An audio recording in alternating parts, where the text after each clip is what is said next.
Hi, I'm Belinda Fenty. And I'm Pauline. Welcome to Let's React podcast, the podcast that amplifies the voices of artists from underrepresented backgrounds in the UK and beyond. Yeah, we'll share our experiences, the highs, the lows, and everything in between. From addressing underrepresentation to celebrating diverse, rich stories. Join us on this journey as we react to the world around us and inspire change in the industry. Hello and welcome to Let's React podcast. I'm Belinda Fenty and I'm here with my co-host Pauline Nakiria. And we have a very special guest for you today. Tell us who you are, what you do, and where you're from. I am Chirague Amarchande. I am a dancer choreographer. I should say former dancer choreographer, teacher, then turned actor now. I am parents are from India, but I was born in Portugal. And I've met Pauline through a casting agency that we used to work at, and we kind of stayed in touch. And yeah, I'm happy to be here to see what this is going to be about. Oh, I love that. Welcome. It's so great to have you on our show. We've got, and for the people who can't see this, Chirague's really smiley, and I love that. I'm curious, when did you make the move from Portugal to London, and what inspired it? I was young, so I had no choice. I just had to follow wherever my parents took me. Yeah, I was pretty young. I think I was about 10 years old when I moved to UK. And yeah, I just kind of had to follow wherever they went. And I did miss home a lot. I was like, I want to go back. But it is what it is. I think at the time, a lot of people made the change from Portugal to perhaps the UK. And some people stayed in Portugal, but it was all due to financial reasons or work and whatever. So that was the reason why I moved. I had no choice. I just And have you done any acting back in Portugal or performing in general? Acting, no, but when I was growing up in Portugal, I took part in a dance show. I can't remember how old I was, maybe 6 or 7 years old, around that age. I was really into dance, and I was inspired by Michael Jackson and an Asian choreographer dancer called Prabhudeva. And I remember seeing Michael Jackson move. In fact, my brother was living in London and he came to Portugal and he brought 2, back in the days, cassettes. And it was MJ, the movie of MJ, was it Moonwalker? Yes. And he brought Home Alone. And I could not stop watching those 2 movies. And I remember just seeing Michael Jackson move and I was like, wow, how can a body move like that? And next thing you know, I'm just copying everything it does. I remember there's a part where the young Michael Jackson goes over to he's in the garage, underground parking lot kind of thing. And he takes this thing out the wall and steam comes out of it. And I've got like a window next to me. So I'm like running to the window, I'm like opening it up, I'm like, ah! Yes. So it was just like that's someone who inspired me. And then I saw an Asian person, Prabhudeva, moving the same way he does. And he was known like the Michael Jackson of India, for example. And I was like, wow, there's people like me as well who can move like that as well. Wow. So that was another inspiration. And then onto Home Alone, I remember just copying the line that, keep the change, you filthy animal. I had no idea what that meant, but it was fun to watch. But initially started off with dancing, and then years down the line, that's when the switch happened to acting. I love that. So what motivated the switch to acting? The switch came many years after. So I studied dance. I went to Middlesex University. I did a 3-year course there, mainly based on contemporary, but I was more interested always in like hip hop and fusion and like house dance and all that. And I was already kind of working before I went to study dance, and I was already doing shows and stuff like that. The switch actually happened from marketing to dance. So I went to university to study marketing at Greenwich University, and I went there for 3 months. Every day I'm sitting down, I'm like, is this what I want to do for the rest of my life? And I'm like, And then the next day, I just didn't go back. I was like, screw it. I don't want to go back. Like, this is Wow. not what I want to do. Wow. I didn't tell my parents. No one knew about it. And they were like, he's spending a lot of time at home. But also at the same time, I was always going out in the evening and going to like dance classes. And I was part of a group, and like we'll be rehearsing, and we went on a little tour, and then we did stuff at like Royal Albert Hall and stuff like that. So I was already like exposed into the industry, and I was like, yeah, this is what I want to do. Again, it was one of those moments where, similar to seeing Michael Jackson perform, when we were in rehearsals and the choreographer said to each one of the dancers that come up with like an 8 or 2 8s for tomorrow's rehearsal. And I did something, came back the next day, and that was my first time kind of like teaching the choreography to somebody, to a group of people. And when I saw the bodies move, I was like, oh my God, wow, that's my creation and people are doing it. And I was like, wow, cool. So that's exactly what I want to do. So I was kind of set into doing that, went into then, obviously dropped out of marketing, went to study dance. The only question from my dad was like, can you make money from it? That was the only question. And then I did it for many years. I think I just did it for many years, and life happened. And I remember at one point as well, I was in a place where I was like, am I kind of like falling out of love with this? I've been doing it for so long. I'm like, am I kind of falling out of love with this? But yeah, I was kind of in that moment where I was reaching an age as well. I was like, how long can I keep dancing for? Like physically, how long can I perform for? I'm not sure. Acting was always in the back of my head. I think subconsciously it was always in the back of my head. Like now going back to Home Alone and thinking I was saying those lines out aloud when I didn't even know what they meant. I think it was always in the back of my head. So I went from dancing, and then I left dancing. I was doing a few things here and there, but I went into corporate, and I was like, oh my God, what is this? What am I doing? In the beginning, it was all fine. And I was like, okay, this is new. I can do it, whatever. And then eventually got to a point I was like, I can't do this anymore. Like it's draining my soul. I cannot do it. I went back to dance, but behind the stage. Behind the scenes. I was working for One Dance UK.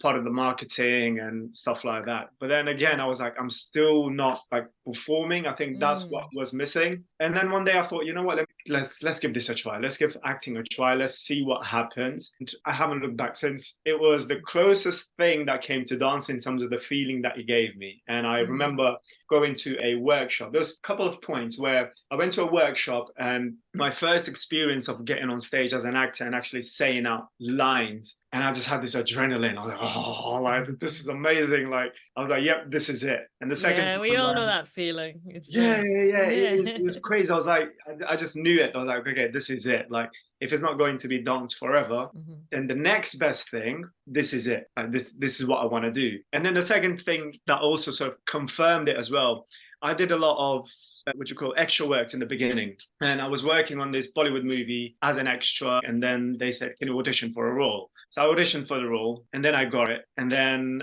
it was, again, one of those moments where you had your main actors, the big stars and whatever. It was full of them. And I was just sitting, just watching them perform. It was at the Park Royal Studios. And I'm there, I'm just looking at them. And I'm like, okay, cool. This is all great. But I want to be there. That's what I want to be doing. Like, I want to be on that stage, being like the bigger roles and stuff like that.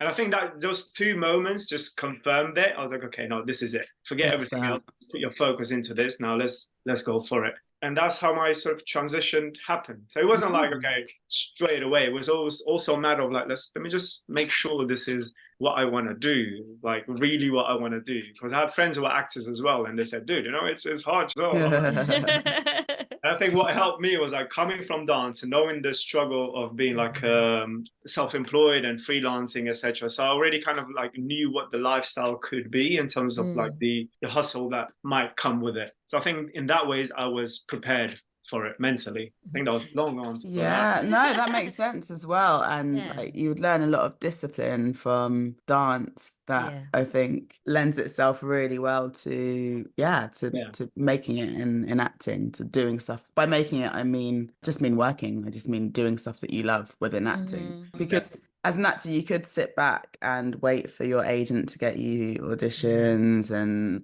or you can be super active and make your own stuff, or just put yourself forward for things and network. And I think if you're a dancer with discipline, then you probably have that growth mindset and like maybe do workshops and things as well.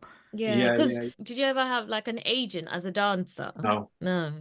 Never had had an agent as a dancer. It was, I think, also because like at the time when I got into dance, I was quite young, and the hip hop and street scene was just kind of like just picking up, like UK, and you had your people like Vertity and Oh yeah. Flawless, and all of them. Like, so it was at that time where it was like all kind of like underground kind of thing. Yeah. Like we would go to Elephant and Castle and go to the studios, Husky Studios there, to sometimes take classes Yeah. and whatever. There was also Madame Jojo's in Soho where dancers used to meet on Oh my God, Sundays. Yes, yeah. And yes, used yes. to, it's like, you know, when you see in films where people just go into a dance club, just there to dance and compete with each other, and it was literally that kind of scene. Yeah.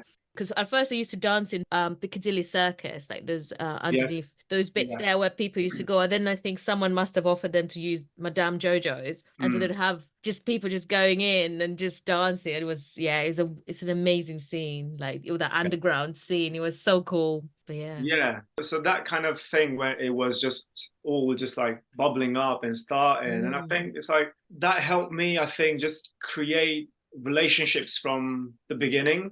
Like I was completely unaware of it. For me, it was just like, oh, I'm just dancing. I just want to learn how to dance. And eventually, like I really admired like choreography. I was like, how do people create? Like, how can you put like a whole like a song together and choreograph to it? So it was just always just a matter of like discovery. Like I just want to learn. I just want to learn, and just end up creating relationships, you know. And then I think luckily I didn't need an agent, because it was one was just the hustle from my side to just go out there and try and build relationships and get work, whether it's teaching or whatever. And on the other hand, it just became like a word of mouth kind of thing. You know, one person is like, yeah, go for Chirague, he'll be cool, or I'll recommend somebody else. Yeah, he's cool, whatever. Like it just became that kind of thing. Agent, I guess, could have helped, but I guess at the time I didn't have one. I managed to get work that way, I think.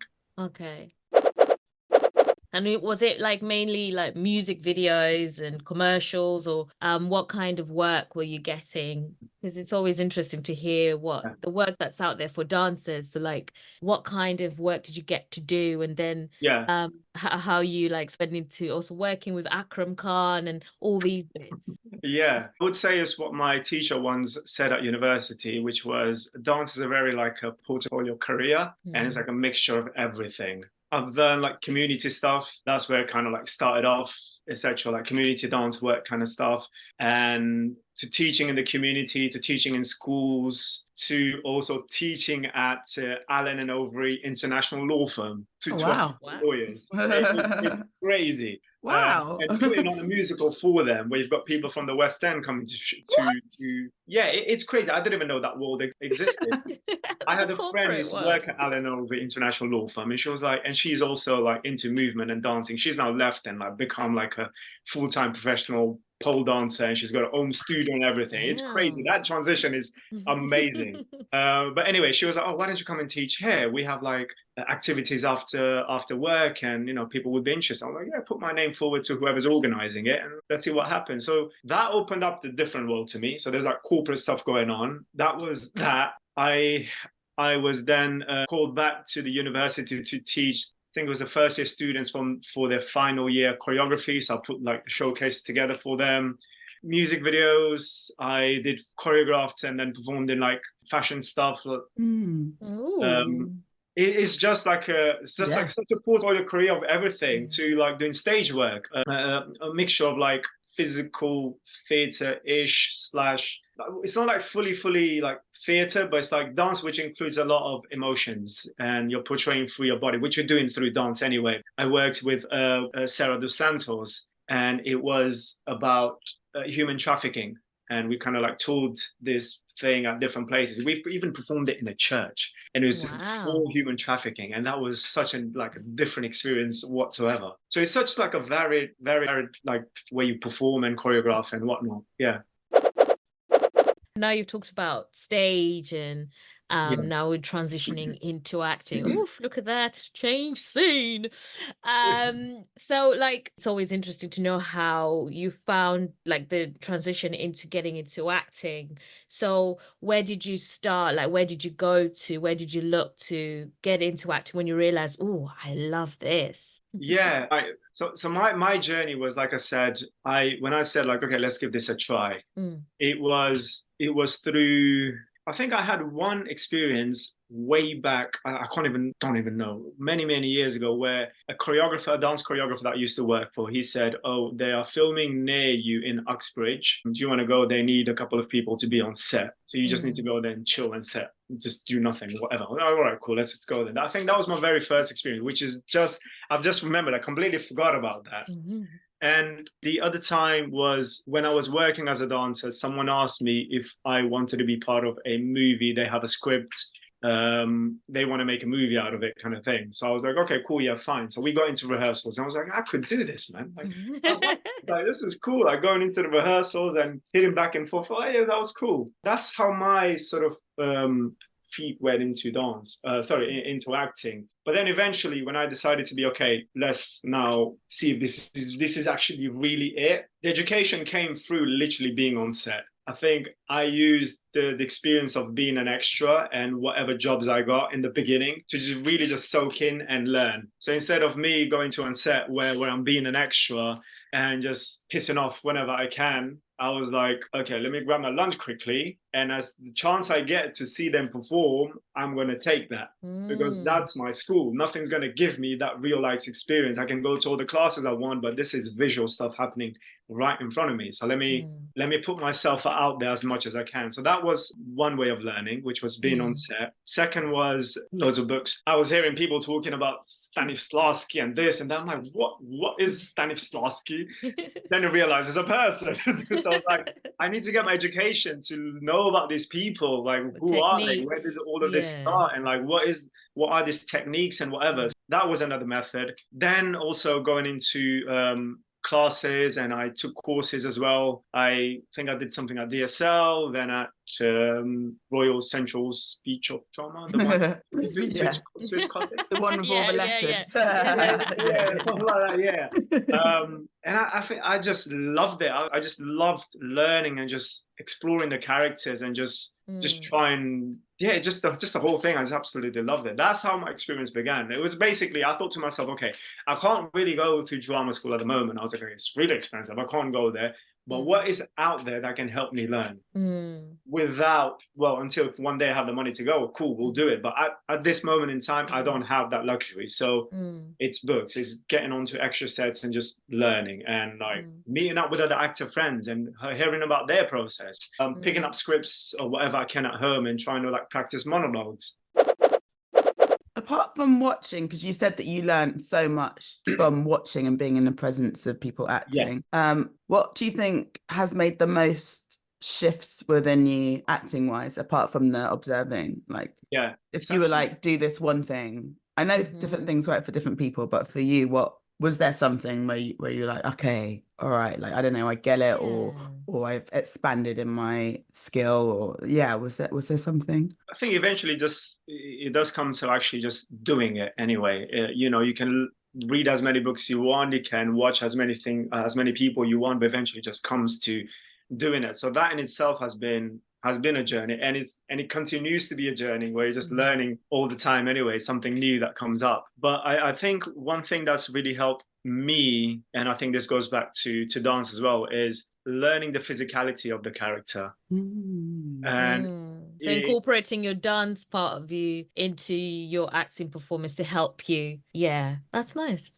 That's actually because even as dancers, we are. And this is what a dancer friend said to me many years ago when we were auditioning some people. And he said that dancers have the ability to talk without speaking. Yes. Or we have the ability to communicate without talking. And I always kind of was like, that's so deep. Cool. It is deep. That's deep. He said, whereas actors they talk to communicate. Not necessarily, now I'm learning anyway. It's just like, okay, there are other ways of communicating, but do you know what I mean? Dancers don't totally. Really, and so I think when you're performing as a dancer, that's what you're trying to do. You're trying to tell a story without talking, Using your body, yeah. using your body. And I've just found that just figuring out how does the character sit, like, does he have his posture back? Is he, how does he walk? If he wears glasses, how does he take them off and whatever? It's just little things. If I can just figure out something about the character, it really just helps me just get into the groove. I'm like, okay, now let's develop as much as we can with this. Obviously, other things come into play. How do you make those decisions, or how do they come to you? It's different every time. Yeah. It is different every time. So you're acting at the moment, right? Are you in a play? Okay, yeah. I've just come off a tour. I think it's just been a week or something like that. Which has been just amazing, like absolutely amazing. So tell us a bit about that character, the play, and also just your way into that character. So the play was called Indigo Giants, and it was based on the indigo cultivation back in Bangladesh in 1860s, basically. And it's basically colonialism, historical, and all that kind of stuff. I won't get deep into that, but yeah, that's what the whole play was about. And I was playing a character named Gopi, supervisor, 2 farmers, and I had a bit of like a dance. So like multi-role. Multi-role, multi-role kind of thing. It was just amazing because it's like you're switching from one character to another, and you get to play all these different characters as well, which was amazing. But again, it was just a real thing of discovery throughout the rehearsal process and working with the director and seeing what works, what doesn't. I might think something is working, whereas he might say, no, okay, yes, we've seen it, but it doesn't really work. But in terms of like getting into the character to figure him out, if we're talking about specifically what I used to get into, like physically to figure those characters out. The supervisor, for example, he was I hated the supervisor. Such a beep. Sorry, as a person. But I had to play him. It was a very nasty, just like a slimy kind of a character. Like it was all materialistic and like, it was that kind of character. And I love that it annoyed you so much. It did. It was like, I'm not this guy, but I have to play him. Okay, fair enough. I remember, I don't know, I think in the rehearsal process one time, I just came with something happened. I feel like he's the kind of guy who like takes coke or something. So I don't know. I just came into a room doing this kind of thing.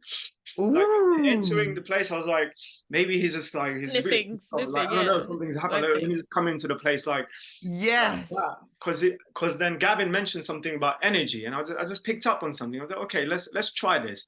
Came into like that. We tried it a few times. It was like, okay, cool, works. The energy works, but let's lose the sniffing, but just keep it up in the body. Okay. I'm like, okay, cool. That's how we worked for that. And then you had Gopi, for example. He's almost like a copy of the supervisor, but back in the days, back in 1860. But he's very much like like a bit composed. He's not slimy like his, but his reasons are very different. He's not doing coke on the side. Yeah, he doesn't do coke. The reason he has to do what he has to do is because for his family. But he's a very much like it was a very much a character he was composed. He can lose his shit, but he's very composed, and he had to look up to Rose, basically, who is the guy who comes in. The British character, the British plant. Oh gosh. The middleman between Rose and the farmers. He was very much, he had glasses on. I remember like putting on the glasses, and then because we had everything. I was like, okay, I think Gopi needs glasses. I got the shoes, I got everything. Makes him walk. I think he needs glasses. Can we get glasses? Cool. Got the glasses. I was like, yep, that's cool. The posture goes up, and it's like, okay, cool. This is how he walks. It's like, it can be a bit like this. It's like, this is how he walks. So I'm like, okay, cool. It was just those little things that helped me get into. The farmers, for example, we had to differentiate because the costume was the same for both farmers. But for me, it was like, how do I differentiate both of them? I was like, okay, farmers back in the day, or if it's present, they don't really have healthcare and all that kind of stuff. Exactly. I was like, okay, maybe one of them has a limp. Yeah. And to differentiate even more, I don't know, maybe just change my voice a little bit for one of the farmers. It was just playing around those kind of things. And then obviously the dancing is the dancing. We had amazing Cheng who choreographed the dance and the movement direction. So it was obviously a collaborative process with the director and everything. But for me, the physicality always helps. Like, I don't know, it just helps me. Like, okay, cool, let's figure it out. Yeah. Do you find you use your physicality as like your foundation? So it helps you build the characters. So you're thinking about how they move, or how does that usually help you get into or find the characters that you're doing? Like your dance background has that connection for you as a foundation to help you build on the characters. Yeah, I think in Yeah. that sense, when other people have asked me similar questions like how has dance helped you with acting, I would say 100%, like so much. Because even if we put dance aside, in general, they say that 90% of your communication or 80%, whatever it is, Mm. it's your physical, isn't it? Like Yeah. that's what they say. So and generally I've always just been interested in movement, in bodies and stuff like Mm. that. Like I'd love to get into, for example, movement direction, like because I understand movement, I get it. Like Mm. so it's like, okay, let's try this out now. Let's see how what happens in this area kind of thing. But yeah, to answer your question, like it is one of the foundations I use, even obviously before going to the foundation. If you got to read the script, Yeah. figure out like, okay, what is he or she about, Yeah. and then build from there. Yesterday I had the script come in for an audition, so I'm reading it. I'm like, okay, what's the physicality? What's the physicality? And reading the breakdown, I was like, okay, there's words like pride, like he's Yeah. So pride. immediately you're Oh, like, okay, cool, hmm. okay. He's respectful but very confident in himself. I'm like, okay. And there's a scene where it says where he's sitting there with his legs open like that.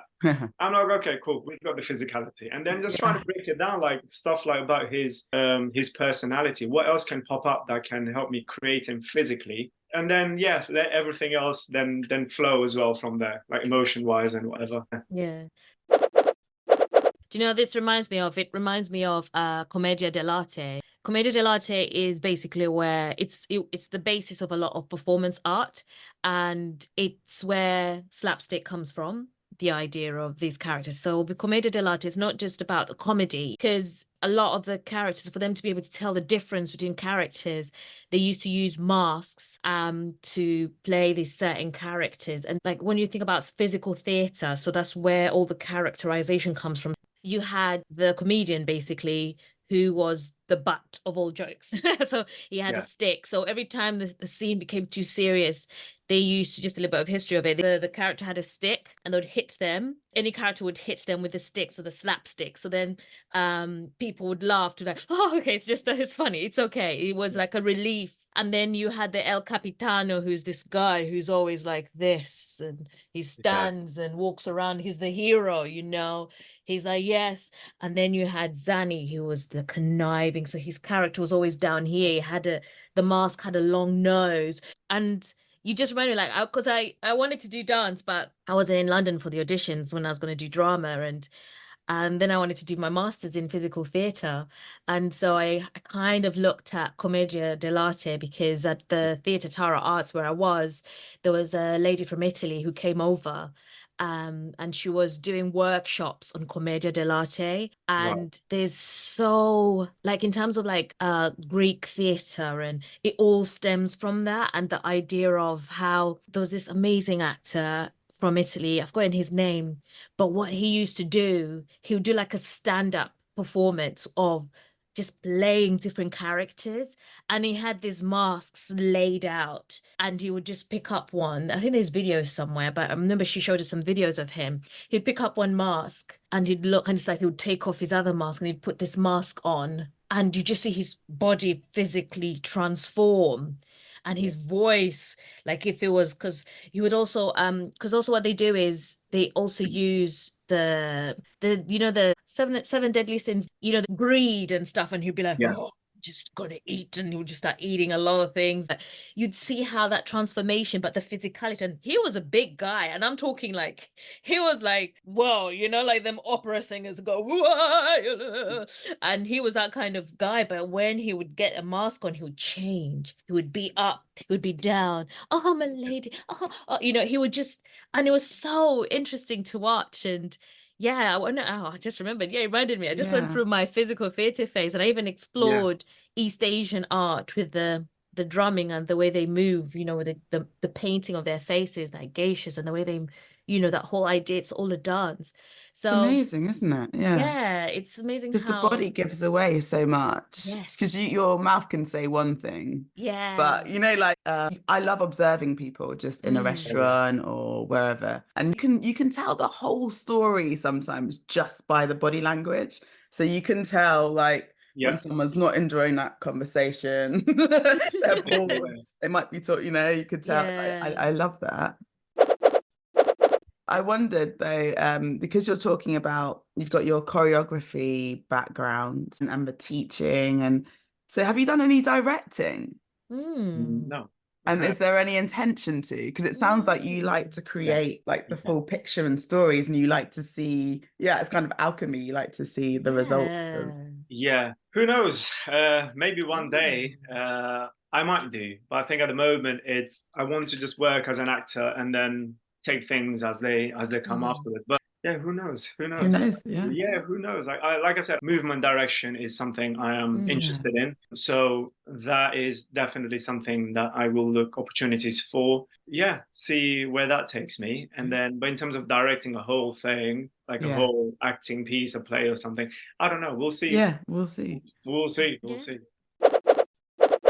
And screen versus stage. What are your thoughts? What are your Because you've also done commercials. How different is that to say film and then commercials and then theatre? So you've done basically this whole rotation. So what are the differences, if you can tell us, like when you found yourself performing? How do you feel? Yeah. What do you love about both?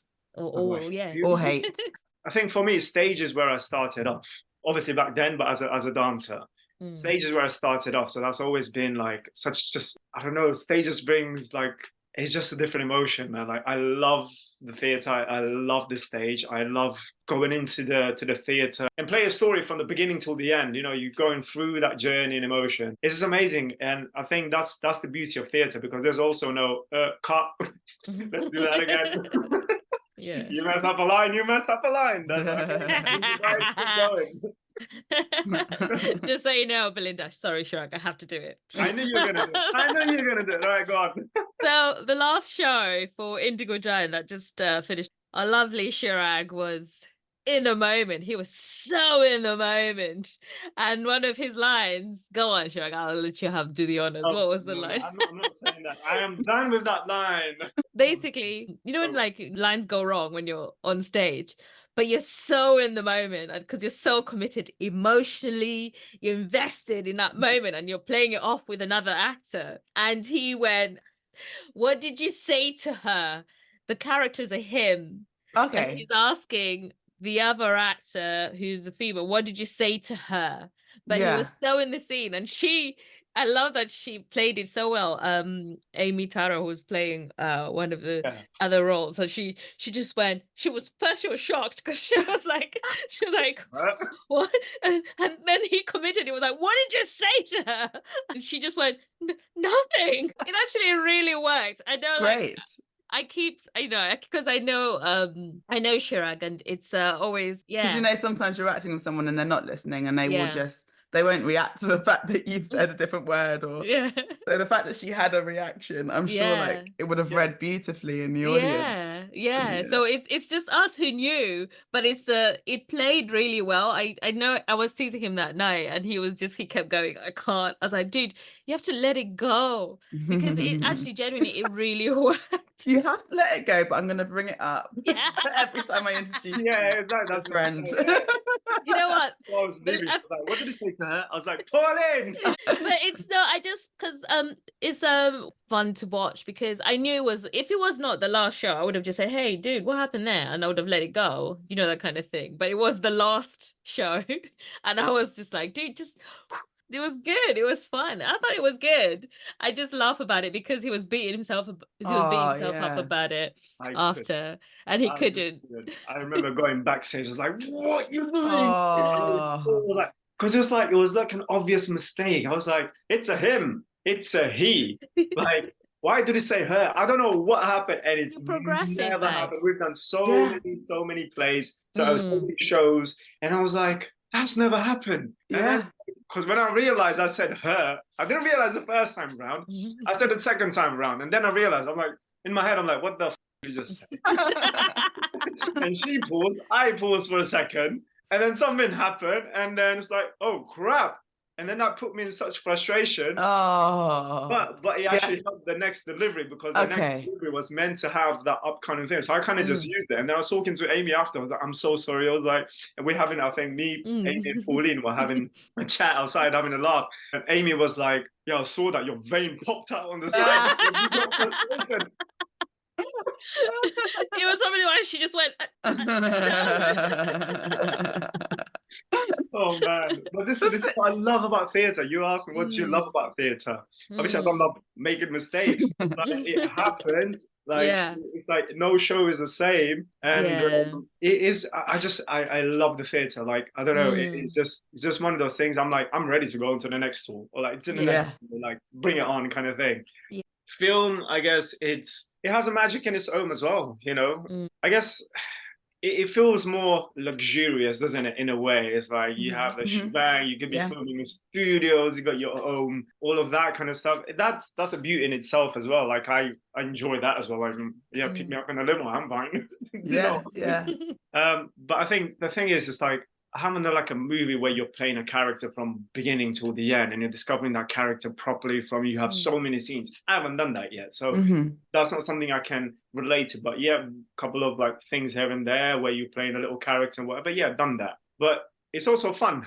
It is also fun if you're filming a character which you're maybe filming for a week and you'll get to play with that character. That's also fun in itself. You know, you have your challenges on that as well. The weather's not right. and it's so cold outside, but you have to go and perform. Like, you're meant to be in a tropical area, but it's freezing, and you have to stay warm. Or the script gets given to you literally a day before, which has happened. I'm like, oh my god, okay, that happens. All right, cool. It's challenges in itself. So it's like I enjoy both. I enjoy both. Yeah. I really love that. You've done quite a few commercials, and that's always usually kind of, I feel commercials are kind of different too, because of the turnaround, but also the fact that it's only a couple of seconds you've got. So like when you're doing a commercial versus TV, like tape, or even just a job, how do you think they're different, or are they the same, or with commercials, I think it's important to also like take it seriously as well, because I guess sometimes people can get into, oh, it's just a commercial. It's like, but take it seriously as well. You know, you're still playing a character. You know, you might have to do one take so many times until when they get that perfect shot. But it's like you have to keep your energy up. Keep the vibe up. You know, and that's a challenge in itself as well. So again, it's a lot of waiting around in commercials, which can be, but then once you get on, is like have a chat with the director or whoever's there before you go in, for example, or when you arrive, see if there is something that could help you prepare before you actually go on to the set. Sometimes there will be, sometimes there isn't. It's like, oh, wait to talk to the director and go through whatever material they have to just prep you, so you know what you're doing when you go on set. You know, talk to the assistant director. You know, they have a lot of information. Talk to the runners. You know, try and get all that information before you go on set, so you're just a little bit prepared, rather than saying, okay, what do I have to do, that kind of thing. So it requires preparation as well. It's not just show up and kind of thing. It's like you got the role for a reason. You had a self-tape to do, or you went into the audition, you read the script, and usually that's what ends up being on the day anyways. Like that brief is what you're going to do. But it's always good to ask when you go there, has anything changed? Is there anything I need to know before I step on stage, basically? Totally. And I think ultimately have fun, connect with people, be good company to be around. You know, it's true that, do you know what I mean? Like it makes all the difference to the energy on set. Like rather than just sitting there and disengaging and being bored, because you could, just actually, it makes it better for everyone if you're just like engaged and like talk to the hair and makeup and like just have a chat. It's so cool. Like it's fun. You get to do this, and you know, you get paid to do it. Like how amazing is that? Yeah, that's true. Is there a story out there that you would like to tell, or a character that you would like to be? I don't know. Stories. Someone asked me this the other day. It was like, what kind of stories do you want to tell? Or someone who came to watch the show, who is also a writer, and it was like, what kind of stories, you want to tell? And I basically just said that I'd love to tell stories which makes an impact, makes a difference to people, and real life stories, just a bit like Indigo Giants of what happened and back in 1860s. But yeah, those kind of characters and those kind of stories are what I would like to do. I'm open to everything, but it would be amazing to do that and make a difference. Someone comes and watches it, feels the impact, and then in return they go and do something about that, like in whatever way that might have inspired them. Do you know what I mean? Yeah. Yeah.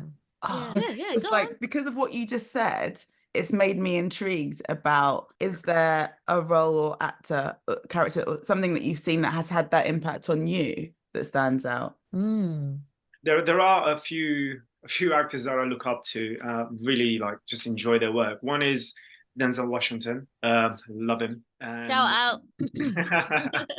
there is Irfan Khan, who has now passed away. He was R.I.P. more from the Bollywood cinema. He's done stuff in Hollywood as well, but such an amazing actor, so natural. And Was he the one in Jurassic Park? The one... yeah, he was. And he was in Life of Pi, the older man. Yeah.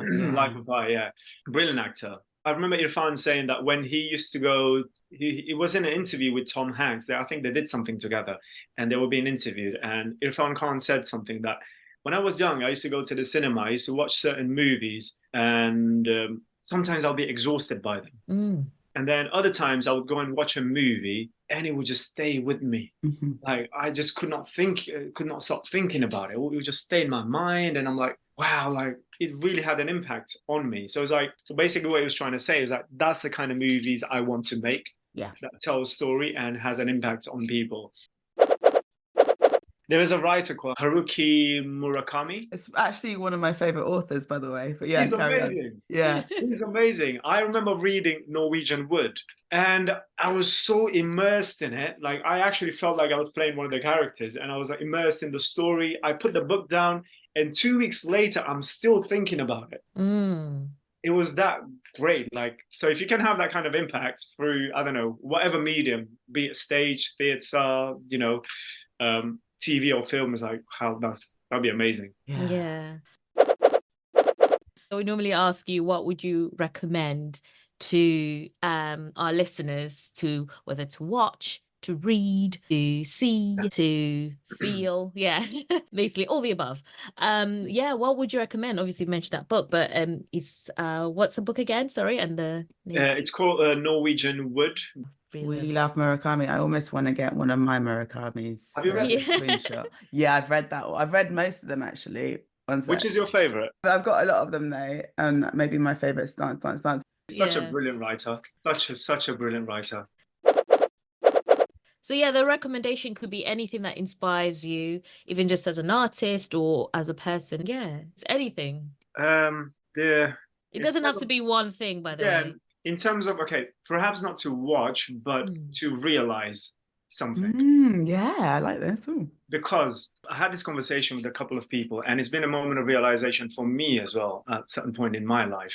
And it is the journey of the artist and the whatever that you might be, whether you're a dancer, choreographer, teacher, actor, producer, director, whatever that might be. And I was having a conversation with another actor friend, brilliant, freaking amazing actor. And we went to this networking event. And then we were going home, we're having a chat, and we're just talking about the struggles, like I said, of like an actor, director, whoever you are. And I had this realization before, but I was telling him about it. I was like, hold on a second. Like, I get all these difficulties and you might have to have a side job, etc., blah, blah, blah, blah, blah. I get it. I completely understand it. And there are struggles and so forth. But there was a day you asked to be an actor. You are an actor now. And this is part of your journey. This is the dream. You're already living it. Like the side job that you need to have, the networking event that you need to go, the book that you pick up to read, whether it's a play or something, that is part of your journey. Like you're living the dream. Someone else asked me the same question after the play. It was a writer.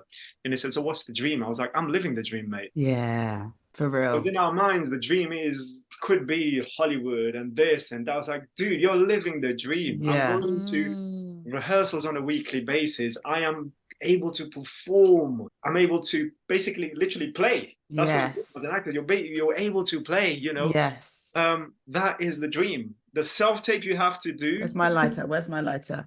Truth. It's The deep, self-tapes yeah. that you have to do, that is part of your dream. Don't Yes. forget you asked to be an actor. Now do these self-tapes. Go to your networking events, pick up a book, read, journal if you have to. But don't forget that you are now living the dream. This is it. So you're already on that path, and don't lose sight of that. 100%. Yeah, all the stuff that you 100%. achieve, it will happen. Like Those are you the will goals. Those are the goals. Yeah, you're like getting you there. have your goals, but you have to do a side job. And my friend actually yesterday said to me, it was like, the day you stop working is like, you're not an actor anymore. You're a star. You know what I mean? The day you have to stop doing these side jobs and whatever, you're a star. For him, it's like, he's just come off another play, an amazing play. He's back to doing his side jobs and whatever. It's like, this is part of the journey. Like, this is me being an actor now as well. It's the same guy I spoke to the other time about. So it's like, just remember that. Like, don't lose sight of that. Like, this is part of your dream. This is your journey. It's just different for everyone. Yeah, it's true. We all, like, Love as it. artists, we kind of sometimes forget that, especially going through the trialing times where, you know, we've done 101 tapes and then you just don't feel like you're not getting anywhere. It's just remembering that it's a part of the process. It's part of the journey. I think even Kyla, one of our other guests, said it before as well. She said it's just, you just have to keep going. You just have to just keep reminding yourself you love this, and it is the moment that you're in. You just continue living that and just enjoy the little bits and just, you know, push and just keep going if you can. But it's remembering that. So true. Stay present. Yeah, Stay present. It's not about an end goal, because if it is, you might get to that end goal and find you're not happy. So find your happiness now. Yeah. You see all these Don't stars wait. who are not happy or who sadly kill themselves. And it's like, it can't be about the end goal. It has to be about, it has to be now the process, playing, like you say. We are so lucky we get to play. We get to tell stories. We get to, it's like a feel map. alive. There's no end to it. You just keep going around, just keep traveling, keep going. Yeah, because you can end up like beating yourself up for it as well. Do you know what I mean? It's like, okay, let's say you don't have an acting job, whatever, coming up right now. You don't, but you're there maybe in a cafe, you're picking up a play, you're reading it, right? You're working. It hasn't materialized into something yet, but you are working in that moment. Yes. You know what I mean? Whether you're practicing a monologue, that is your work. Like you're working. You're living that dream. Yeah. Totally. Watching you, I'm working right now. Do you know what I mean? Like, genuinely. Yeah. Because I'm taking in, mannerisms. I'm taking in energy. I'm taking in, I'm getting interesting bits of skills and tips from both of you. And it's like, you're feeding me. You are feeding me right now. So in terms of recommendation, I think I'd rather say that, because it's been something that's been popping up with people that are coming across. I'm like, love it. Remind yourself. Remind Be yourself. in the moment. You're an actor. Yeah, nice. Like I that. love it. I love. Thank you so much, Chirague. Yeah. Thank you, It's Pauline. been really cool. Yeah, it was so nice. Honestly, it's been such a pleasure having you on, Chirague. Thank you so much. And we're looking forward to hearing more of what you're doing, of what you get up to. It's always nice, like, hearing stories of everyone, just how their journey, you know, started and how it continues to grow and build. So it's really nice that, you know, to hear that from you, because, like, I've learned a few bits about you that I didn't even know, which is the beginnings, your origin story. Old in Portugal, Home Alone and Moonwalker. Yes, there you go. No, but honestly, thank you so much, Chirague. And good luck with your prep. With the tape. You got Enjoy. Thank you. No, I love It'll it. be fun. Thank you for having me. Thank you. It's been a therapeutic morning as well. Oh, yay. Yeah, so that was our wonderful Chirague, and he yeah, it was so good to have him on, honestly. So great. I love his Yeah, energy. yeah. Very positive. Mm-hmm, Very, I get forward momentum vibes off of him, you know? mm-hmm, Like he's mm-hmm. not inert. He's very like, yeah, Yeah. The energy's just like ready to go. Whoa, what's yeah, this? Yes, I'm in. Yeah, let's do this. And you know what? Like he said, it's staying in the moment and remembering the present, stay in the present, enjoy that. And he seems to be enjoying that, which is yes, good, which is nice. It's refreshing. Like you forget as an artist, I forget sometimes. And so, yeah, it's nice to hear that reassurance. absolutely. I love Yeah. that. And I love that that's what he chose to Mm. put out there as his like inspiration because he was Yeah. like, this is because he's right. That is everything, really. Yeah. That's the key to enjoying life. Whether you're an actor or not, enjoying the present moment and realizing that you chose it Mm-hmm. and that you're doing it is, yeah, it's the key. It's the key. It's the Profound. key. Oh, Belinda, I like that. It's the Oh, key. Oh, I just now oh. picture a door and a key and open, and like I'm holding it. Wow, what is beyond the door? No, no, honestly, that's deep. Wow, it's a very big, deep morning, In isn't it, it? fam. Yeah. But yeah, that was Chirag, and thank you so much for listening. It's been a fun Really episode. has. Yeah, and we'll speak to you Speak to soon. you soon. Bye. Bye.